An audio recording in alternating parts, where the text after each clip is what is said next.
গফরগাঁওয়ে ৭ বছরের শিশুকে ধর্ষণ, অভিযুক্ত গ্রেফতার, দৃষ্টান্তমূলক শাস্তির দাবি। বিস্তারিত দেখুন আশরাফ আলী ফারুকের প্রতিবেদনে।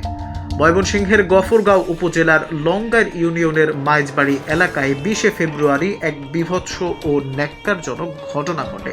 তৃতীয় শ্রেণীর স্কুল ছাত্রীকে ফুসলে নিয়ে গিয়ে নির্মমভাবে ধর্ষণ করা হয়। এই জঘন্য অপরাধে পুরো এলাকায় তীব্র ক্ষোভ ও নিন্দার ঝড় উঠেছে।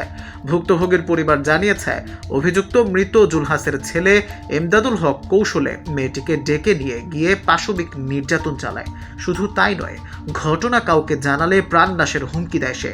মেয়ে বাড়িতে এসে পরিবারের কাছে ঘটনার বিস্তারিত জানালে তার বাবা পাগলা থানায় একটি লিখিত অভিযোগ দায়ের করেন। অভিযোগের ভিত্তিতে পাগলা থানা পুলিশ দ্রুত অভিযান চালিয়ে ধর্ষক এমদাদুল হককে গ্রেফতার করেছে। পুলিশের এক কর্মকর্তা জানান, প্রাথমিক জিজ্ঞাসাবাদে অভিযুক্ত অপরাধের দায় স্বীকার করেছে। এ ঘটনায় গফরগাঁওয়ের সর্বস্তরের মানুষ ক্ষোভ প্রকাশ করেছে এবং দোষীর দৃষ্টান্তমূলক শাস্তির দাবি জানিয়েছে।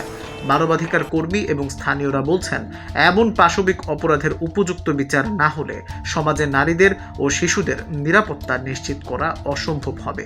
পাগলা থানার ওসি ফেরদৌস আলম জানিয়েছেন, অভিযোগ পাওয়ার পরে অভিযুক্তদের বিরুদ্ধে দ্রুত চার্জশিট দাখিল করা হবে এবং কঠোর আইনানুগ ব্যবস্থা নেওয়া হবে।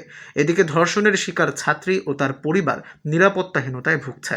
প্রশাসনের কাছে তারা নিরাপত্তা ও ন্যায় বিচারের দাবি জানিয়েছে।